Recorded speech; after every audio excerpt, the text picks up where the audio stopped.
Shalom and welcome back to the tea table.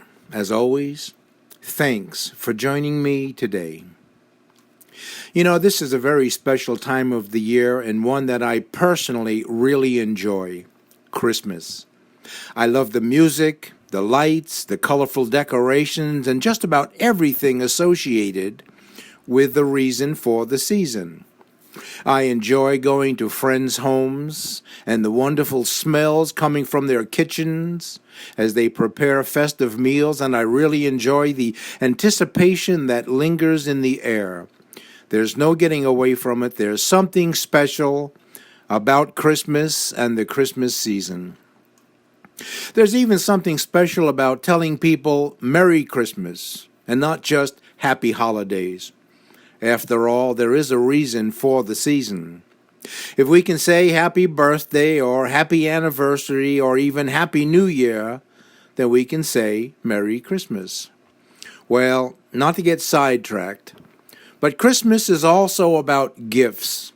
And for many, with these gifts come instructions.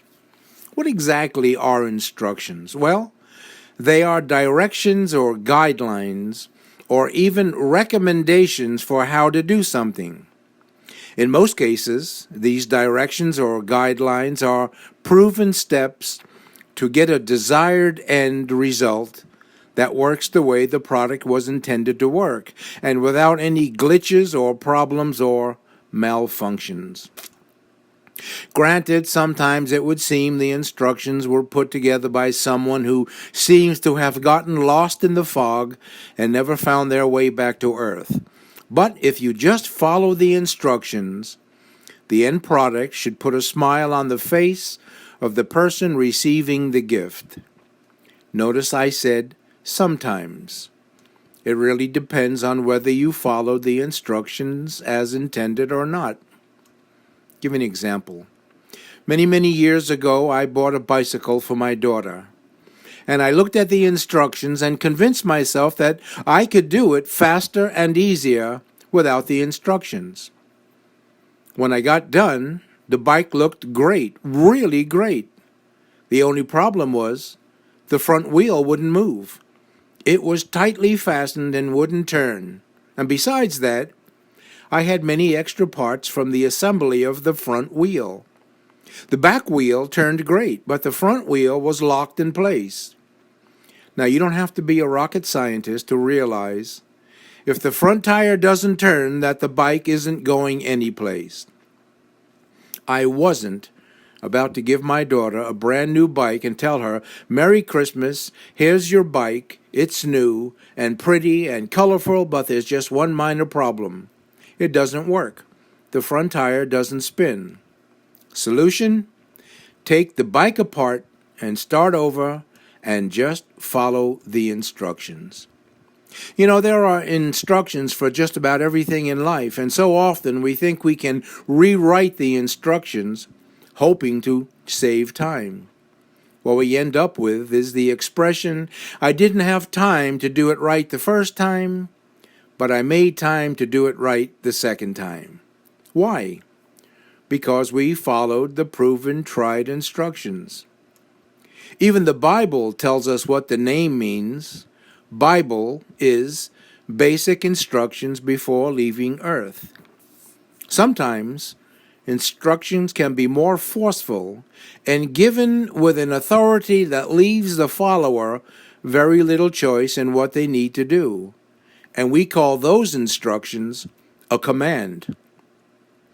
When a police officer tells you to roll down your window, pull your car over to the side of the road, and wait in the car, he's giving you instructions what to do with your car, and you really don't have any choice in what and how to do it, because those instructions come in the form of a command.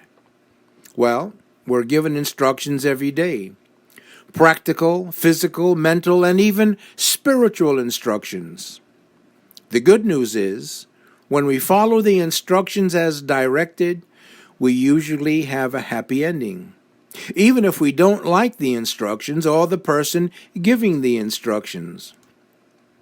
Do you remember the old poster that said, God said it, I believe it, that settles it. Well, I realized that the sign was wrong and should have said, God said it, that settles it. Why was the original sign wrong? Well, because in my personal opinion, what I believe doesn't change what God said, only my relationship to what God said, and what God said is always the truth. In other words, God's instructions for my life are always much better than what I think or feel about how my life should be lived. For one thing, God knows the ending from the beginning, which means He already knows the outcome for my life. So when God tells me in Proverbs 3, 5, and 6, trust in the Lord with all your heart and do not lean on your own understanding. In all your ways, acknowledge Him, and He will make your paths straight. What is God saying?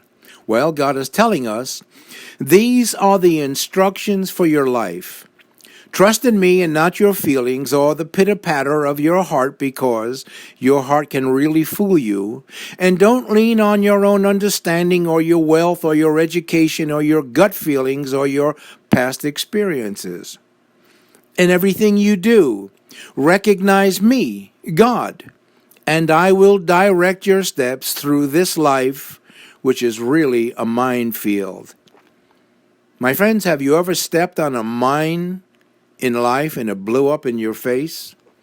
Life is a minefield. You know, we may look at Proverbs 3, 5, and 6 and call them Bible verses, but let's call it what it really is. Instructions from God on how to live our lives. You might be asking yourself, does God actually give us instructions? You know He does. In Genesis 26:5, we read, I will do this because Abraham listened to me and obeyed all my requirements, commands, decrees, and instructions. My friends, the entire Bible is filled with instructions that God gives us to live, and our life will be a freer, healthier, happier, more productive life, and one that is filled with the blessings of heaven, because God blesses obedience. Have you ever noticed, or maybe even been guilty yourself, of not obeying God's instructions and we get into a big mess? Well, what do?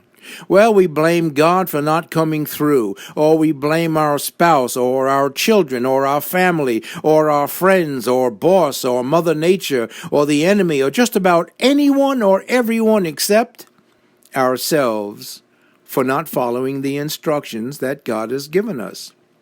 And what is God telling us? Just follow the instructions. How many have heard about the gift that keeps on giving? Well, it's called obedience, or just following God's instructions. I'm going to leave you with this thought. In Isaiah 46, verse 10, we are told, from the beginning I revealed the end. From long ago I told you things that had not yet happened, saying, my plan will stand, and I'll do everything I intended it to do. Meaning that God truly knows the ending from the beginning. And when He says He will direct our paths, He means He has the best instructions for our lives, and He will not lead us into failure or disaster or disappointment, but has the best plans for our lives. And all we have to do is realize that He is in control of all of our outer controls and just follow His instructions. Because God has never failed us, He is not failing us now, and He has no plans to fail us in the future. He is faithful to 1,000 generations. And with that, I leave you with this. Yevarechecha Adonai v'yishmerecha. Ye'er Adonai panav elecha v'hunecha. Yisa Adonai panav elecha v'yasemlecha shalom. The Lord bless you and protect you. The Lord cause the light of His face to shine upon you and be gracious to you. The Lord turn all of His attention to you and give to you the peace of God. God bless my friends, and I will see you again next week at the tea table.